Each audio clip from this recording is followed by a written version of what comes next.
word, or really an acronym, that you hear a lot in discussions about teaching and learning in higher education these days is TILT. That stands for Transparency in Learning and Teaching. Keep watching to learn more about what that means. So when we're thinking about transparency in teaching and learning, the first thing you want to do is to explain to your students why you're doing the particular assignment or activity that you're doing. How does it relate to your course objectives or your learning objectives or the learning outcomes you're covering right now? Make sure you give lots of details about exactly what your students need to do. Don't make assumptions that students will figure it out or know what something means. Really think about, if you knew nothing about your expectations, your class, or even college in general, what would you need to know to be successful? Do you have specific things that your students get wrong every time they do the assignment? That's probably something that you should address in your instructions so that students start to understand the instructions better. And then be clear about what you're looking for in their work. Make sure that you give them a clear idea of what you expect of them. Some other approaches you might consider that relate to TILT include gauging students' understanding during class, and then as you're teaching a class, explicitly connecting your course activities with information about how people learn. You can engage students in applying the criteria for assignments, either by using peer review or having students apply the same criteria to their own work. If you spend time after a graded test or assignment in class to explain where they seem to struggle and how they might improve their learning, that's another great example. During class discussions, pointing out modes of thinking and the ways that disciplinary methods are being used can also help. And then inviting students to help participate in planning classes. So when we think about why we might do this, one thing to think about is that this really benefits students who are unfamiliar with college learning strategies. First generation students or underrepresented students, that is, students from underrepresented groups, all benefit from clarity and transparency in teaching and learning. It's a good thing to think about related to equity, and it's also just a good way to remind students of the purpose of what they're doing. However, I wanted to go over a little bonus content because a lot of times people think that this just means that they should use rubrics. And while rubrics are one way to make it clear what you expect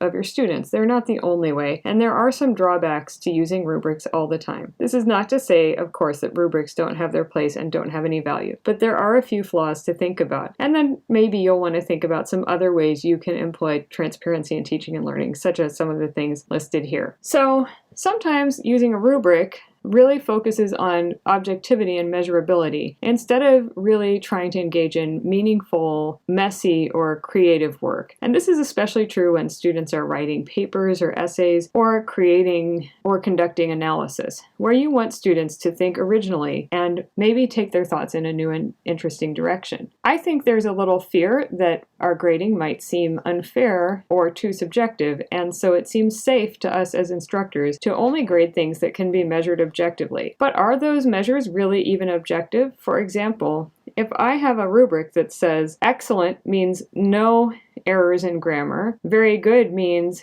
few errors in grammar, acceptable means some errors in grammar, and unacceptable means many errors in grammar, what do many, some, and very few mean? That's still actually pretty subjective and hard to define. Also, rubrics can really impact students' confidence and make them afraid to take risks. And they can prevent students from thinking very deeply because they become just a way to focus on checking off boxes. Finally, we've talked in the past about humanizing our courses. And one way to humanize your course is to relate with students directly about their work. Simply checking boxes on a rubric or giving numerical scores of 1 to 5 does remove some of that humanizing aspect.